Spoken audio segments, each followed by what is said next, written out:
Et maintenant, nous allons donner la parole à Monsieur le Premier ministre de la République du Sénégal, Monsieur Ousmane Sonko.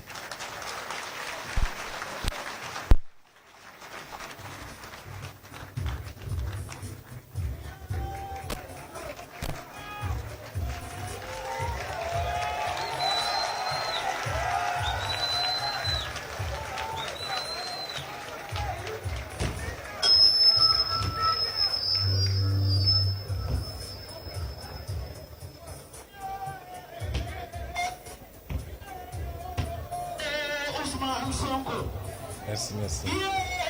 Monsieur...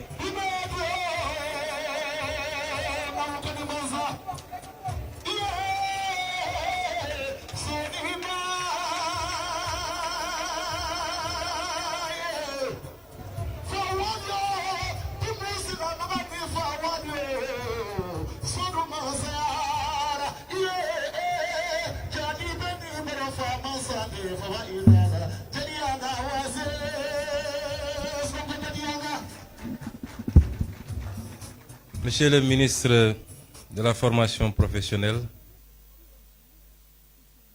Monsieur le président de l'Agence japonaise de coopération internationale, Monsieur l'ambassadeur du Japon,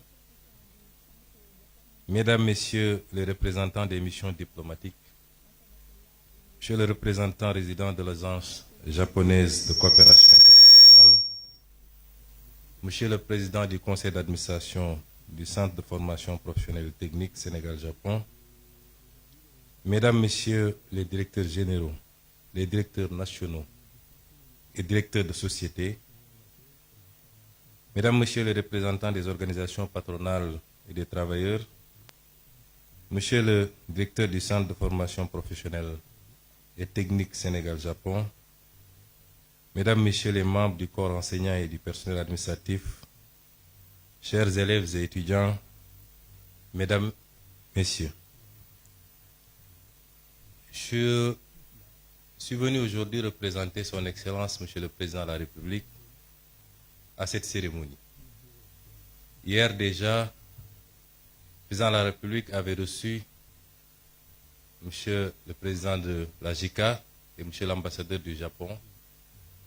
Et aujourd'hui, il me délègue de représenter à cette cérémonie. Cela atteste de l'importance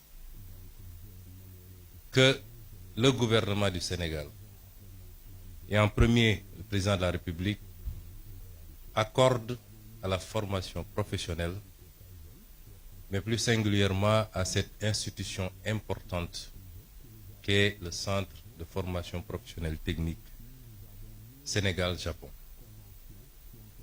Monsieur le président de la JICA, monsieur l'ambassadeur, je voudrais avant tout vous adresser les remerciements chaleureux, sincères et profonds du peuple sénégalais pour votre présence durant ces 40 dernières années à contribuer à la formation d'acteurs importants pour la construction de tout développement. Monsieur l'ambassadeur, vous avez résumé la situation telle qu'elle se présente pour nos pays. Vous avez dit que le Japon, ce que nous savions déjà, ne disposait d'aucune ressource naturelle pratiquement, et qu'il a pu compter particulièrement sur un facteur important qui est le capital humain, pour être aujourd'hui parmi les 5 économies les plus importantes du monde. Cela doit nous interpeller, nous, Africains et nous, Sénégalais, puisque nous disposons d'énormément de ressources naturelles, du pétrole, du gaz, du zircon, des ressources halieutiques, des terres arables, de la ressource solaire et halieutique en abondance. Nous n'avons pas un climat hostile, nous n'avons pas des hivers extrêmement durs. Nous ne sommes pas confrontés à certains problèmes géographiques ou des problèmes liés à un certain nombre de phénomènes tels que les tremblements de terre, les cyclones, les tsunamis et toute autre catastrophe naturelle qui dévaste souvent un certain nombre de pays, et particulièrement le Japon. Et qu'est-ce qui justifie dès lors que nous soyons là où nous en sommes et que le Japon en soit là où il en est? C'est cette problématique qui nous interpelle quand j'étudie le modèle japonais, quand j'observe le modèle japonais. Et la réponse se trouve simplement en 2 ou 3 choses. Le développement doit être porté par un leadership éclairé, patriotique et intègre. Le développement doit ensuite être porté par des ressources humaines de qualité qu'on doit former, ce qui nous réunit aujourd'hui ici. Mais le développement, c'est aussi un état d'esprit. Et tout à l'heure, on nous a présenté l'esprit Kaizen, qui est un esprit dont nous devrions nous inspirer, qui renvoie à la discipline, à l'organisation et à la fixation sur les objectifs qu'on s'est assignés. Et notre gouvernement, justement, Monsieur l'ambassadeur et Monsieur le Président, veut lever ces défis. Les modèles de développement qu'on nous a présentés ou qu'on nous a appliqués jusqu'à présent ne pourront jamais développer nos pays. Donc c'est la fin de l'ère de l'endettement inconsidéré pour venir investir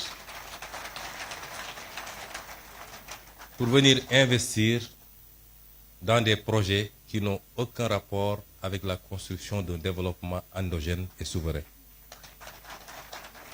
Nos priorités dès à présent, et vous vous en rendrez compte à partir de lundi, puisque nous allons présenter au Sénégal et au monde entier de nouveaux référentiels des politiques publiques, avec un horizon dégagé sur 25 années, mais avec ses déclinaisons quinquennaux et décennaux, vous vous rendrez compte que notre objectif, c'est de nous atteler à une construction méthodique, appliquée, patiente, d'un véritable modèle de développement structuré autour d'un certain nombre de pôles de développement qui seront au nombre de 8 à travers le Sénégal.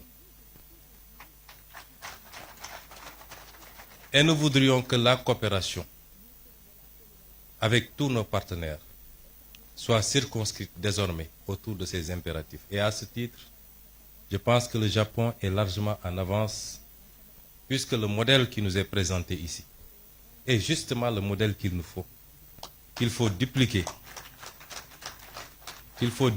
et renforcer. Je me réjouis déjà d'entendre et de voir que notre complexe sera bientôt ouvert à Diamniadio. Nous vous en remercions.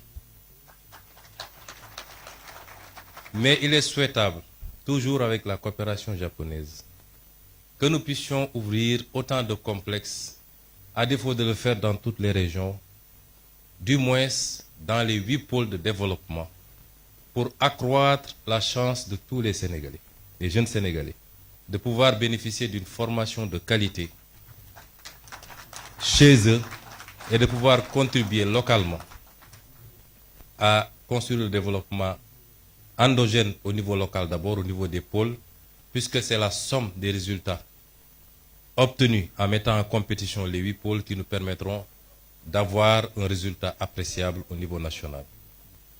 Et dans ce sens, je voudrais rassurer les partenaires. Oui, le modèle japonais est l'idéal pour nos pays. Nous préférons qu'on nous apprenne à pêcher plutôt que de continuer à nous offrir du poisson. Le transfert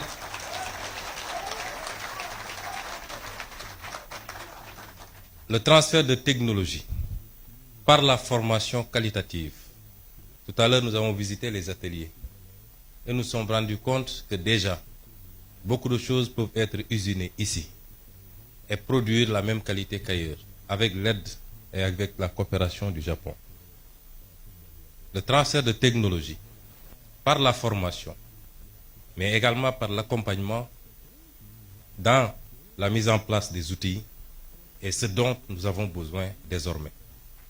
Et c'est pourquoi j'engage le gouvernement du Sénégal, nous l'avons dit lors du dernier Conseil des ministres, que nous allons renforcer l'implication du gouvernement du Sénégal sur le plan financier, sur le plan de l'accompagnement à tout point de vue, pour booster la formation professionnelle. Et cela interpelle également notre système éducatif. Je voulais dire aux jeunes que la formation universitaire est importante, certes, mais elle ne doit pas constituer une sorte de panacée. Tout le monde ne peut pas être universitaire. Dans les pays les plus développés, parmi lesquels le Japon, la Suisse et beaucoup d'autres pays que nous avons visités, très tôt, une bonne partie des ressources jeunes sont orientées vers la formation professionnelle, qui est la seule formation qui ouvre droit directement à un emploi, à une opérationnalité. On peut faire 10 ans à l'université et quand on vous met dans une position de travail, vous avez besoin encore d'être formé et formaté pour pouvoir être opérationnel. Et le pays a besoin de beaucoup plus de techniciens, de scientifiques, dans tous les domaines.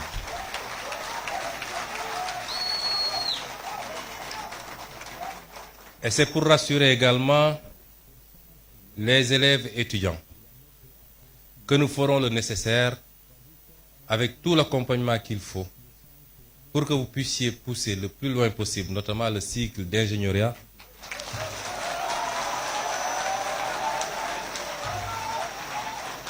et cela dans les plus brefs délais.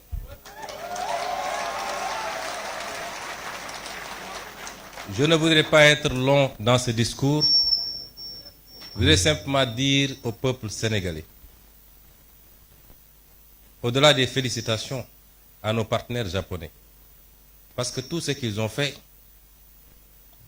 ils l'ont fait avec altruisme, puisque c'est des dons. Nous les remercions chaleureusement encore une fois au nom du peuple sénégalais. Et dans la coopération future, notre option, c'est de voir avec chacun de nos partenaires qu'est-ce qu'on peut développer de manière spécifique et orienter, concentrer cette formation, cette collaboration autour de ces secteurs. Et dans le domaine de la formation professionnelle, pour la technologie, les sciences de manière générale, le numérique, je crois qu'avec le Japon, nous avons de belles perspectives. Mais ce que je voulais dire au peuple sénégalais, pour conclure, c'est qu'un peuple ne se développe que par lui-même.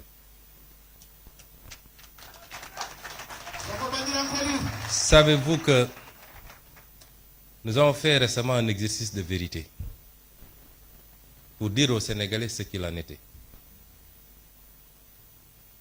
Certains ont crié au loup en disant que nous aurions dû mentir au peuple sénégalais pour éviter de nuire à l'image du Sénégal.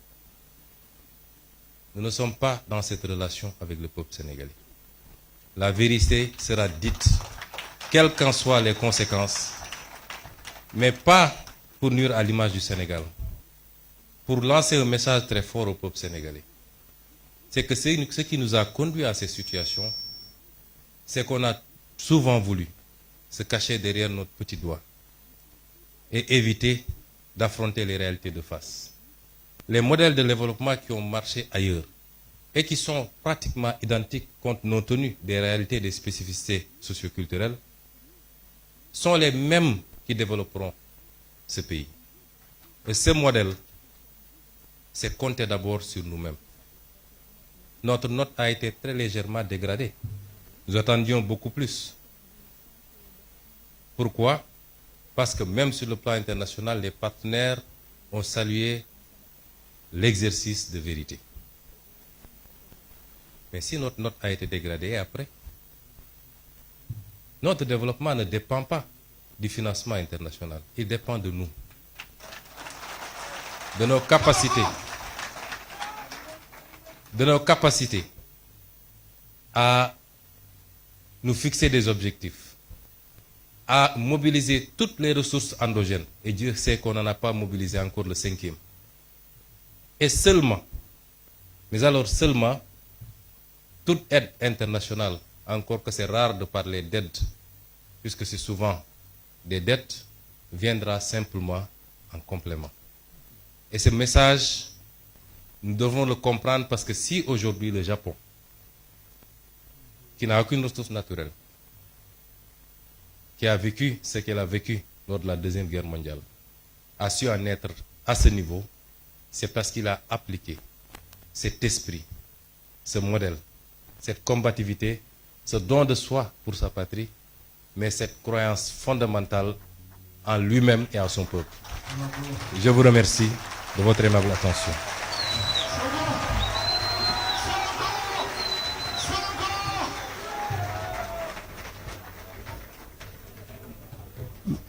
Madame, Monsieur, par ce discours du Premier ministre, nous mettons fin à cette cérémonie en attendant de commencer en 4e session le panel portant sur le CFPT Sénégal-Japon, un acteur clé du projet pour un changement systémique du Sénégal. Donc nous allons demander aux autorités de pouvoir donner la place à Monsieur le Premier ministre pour qu'il prenne congé. Merci beaucoup.